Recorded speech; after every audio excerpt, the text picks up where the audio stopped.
Episode की start में रीना जब सूजू की बाहों में गिरती है तो सूजू उसकी तरफ देखने लग जाता है, जिस पे रीना फिर से अपनी एक्टिंग शुरू कर देती है और यही शो करवा रही थी कि जैसे उसकी पहली नजर का प्यार हो। फिर वो उसे सॉरी करती है कि मैं सीढ़ियों से स्लिप हुई थी। सूजू इसे ओके कहकर गिरा हुआ सामान उठाने लग जाता है तो रीना इसे बताती है कि शायद मेरे पैर में मोच आ गई है। दूसरी तरफ मिसा को तोमो मिलता है, लेकिन मिसा उसे इग्नोर करके अपनी फ्रेंड के साथ चली जाती है। नेक्स्ट सीन में सुपरवाइजर सुमी और मिसा को बुलाता है और डांटते हुए कहता है कि तुम्हारे प्रपोजल रिजेक्ट हो चुके हैं, उन्हें चेंज करो। सुमी काफी सैड हो गई थी क्योंकि उसने बहुत मेहनत से काम किया था। तभी वहाँ रीना आती है तो सुपरवाइजर फौरन जाकर उसे देखने लग जाता है। बताती है कि मेरे पैर में मोच आ गई थी। तो सुपरवाइजर बहुत प्यार से कहता है कि तुम आज छुट्टी ले सकती हो। एक्चुअली रीना ने अपने मतलब के लिए सभी को फंसा रखा था। मिसा ये सब देख लेती है। फिर मिसा को कामी, जो कि उसकी न्यू फ्रेंड बनी थी, वो बताती है कि तुम्हारे लिए न्यू रेस्टोरेंट से कॉल आई है। इस पर मिसा उसी रेस्टोरेंट आ जाती है। इसे यहाँ योतो मिलता है। एक्चुअली योतो ने न्यू रेस्टोरेंट ओपन किया था और सॉरी के लिए उसने आज मिसा को यहाँ बुला लिया। वो इसे इसकी फेवरेट डिश बनाकर देता है। मिसा देखते ही खुश हो जाती है। अब दोनों बातें कर रहे थे। योतो बताता है कि क्लास के कुछ फ्रेंड्स को भी अपनी गलती का एहसास हुआ है, वो भी तुमसे सॉरी करना चाहते हैं। हो सकता है वो तुम्हें सोशल मीडिया पर कांटेक्ट करें। मिसा कहती है कि मुझे सोशल मीडिया कुछ खास समझ नहीं आता। इतने में रीना भी यहाँ पहुँच जाती है और इन दोनों को देखकर फिर से जेलस हो जाती है। ये दोनों उसे देखकर चुप हो जाते हैं। फिर योतो इसे अपने साथ बिठा लेता है और फिर रीना इन्हें बताती है कि मुझे मेरी हरकतों पर शर्मिंदगी है। एक्चुअली मुझे स्कूल में लगा था कि योतो मिसा को मुझसे दूर कर देगा। मेरी तो सिर्फ मिसा ही एक फ्रेंड थी। योतो फौरन झूठ पकड़ लेता है कि तुम्हारी तो बहुत सारी फ्रेंड्स थी। ये फिर से झूठ बोलकर कवर करती है कि मेरी बेस्ट फ्रेंड सिर्फ मिसा ही थी। फिर ये एक नई स्टोरी सुनाती है कि मुझे स्कूल टाइम से ही अपने किए का गिल्ट था,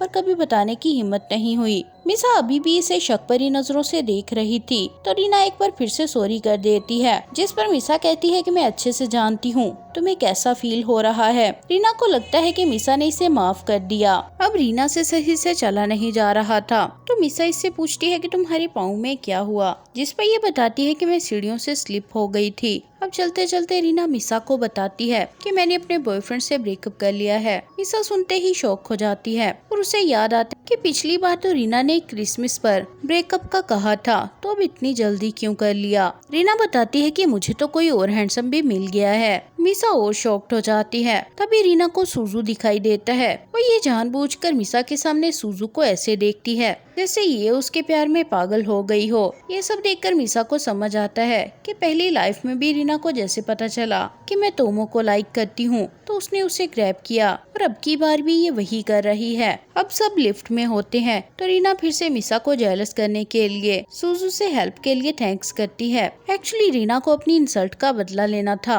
अब मिसा अपने डेस्क पर आती है तो उसकी नजर सुमी पर पड़ती है, जो प्रपोजल को लेकर काफी परेशान थी। उसे देखकर पास्ट इवेंट याद आता है कि तब भी ऐसा ही हुआ था और तब मिसा को उसकी हेल्प करनी पड़ी थी। फिर इन दोनों ने मिलकर पूरा वीक ओवर टाइम किया था, तब जाकर न्यू प्रपोजल रेडी हुआ और उस वीक में सुमी की बेटी को चोट भी लगी थी, जिसकी वजह से न्यू प्रपोजल की जगह गलत पुराना ड्राफ्ट सुपरवाइजर के पास चला गया और वो अप्रूव भी हो गया था। ये सब याद आते ही मिसा सुमी को काम करने से मना कर देती है और उसे समझाती है कि जैसा मैं कहती हूँ वैसा ही करो। सुमी मना कर देती है तो मिसा कहती है कि तुम्हें अपनी बेटी का भी ख्याल रखना होता है, तो तुम खुद पर इतना बोझ मत डालो। सुमी उसकी बात मान लेती है और दोनों ड्राफ्ट लेकर सुपरवाइजर को दे देते हैं। सुपरवाइजर ये देखकर काफी खुश होता है और फौरन अप्रूव कर देता है। उसे पता ही नहीं था कि उसने सबसे पहले यही रिजेक्ट किया था। अप्रूवल होने पर दोनों काफी खुश हो जाती हैं और इस तरह मिसा की एक नई फ्रेंड बन जाती है।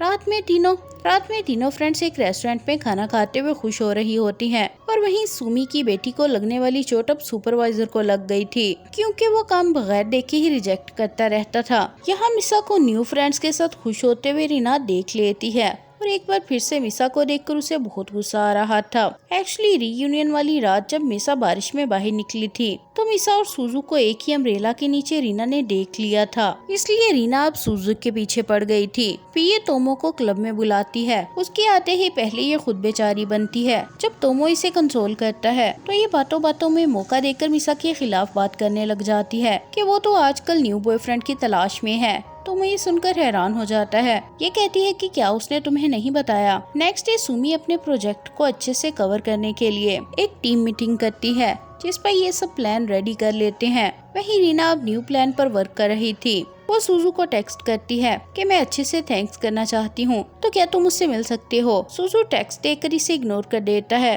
और मिसा सुजू का पीछा करते हुए एक जगह आकर छुपकर देख लेती है। सुजू मिसा की फ्रेंड कानबी के साथ बात कर रहा था। कान चिपक चिपक कर बात कर रही थी और सुजू इसे सब सीक्रेट रखने के लिए कह रहा था। मिसा को शक तो पहले से ही था और अब इसे यकीन होने लगा था कि सुजू भी एक रिच स्पॉइल्ड लड़का है जो एक टाइम पर बहुत सारी लड़कियों से चक्कर चलाता है। अब रात में मिसा यही सोचते सोचते सो जाती है। जैसे ही सुबह इसकी आंख खुलती है तो तोमो को यहाँ देखते ही डर जाती है। ये उससे पूछती है कि तुम यहाँ क्या कर रहे हो, तो वो इसे स्पेयर कीज दिखाते हुए कहता है कि ये तुमने ही तो मुझे दी थी। तोमो जैसे ही क्लोज आता है मिसा साइड पर हो जाती है। फिर तोमो कहता है कि मुझे भी ट्रिप पर जाना है। ये वजह पूछती है तो वो कहता है कि मैं भी टीम का हिस्सा हूँ और इस बार तो सुजू भी जा रहा है।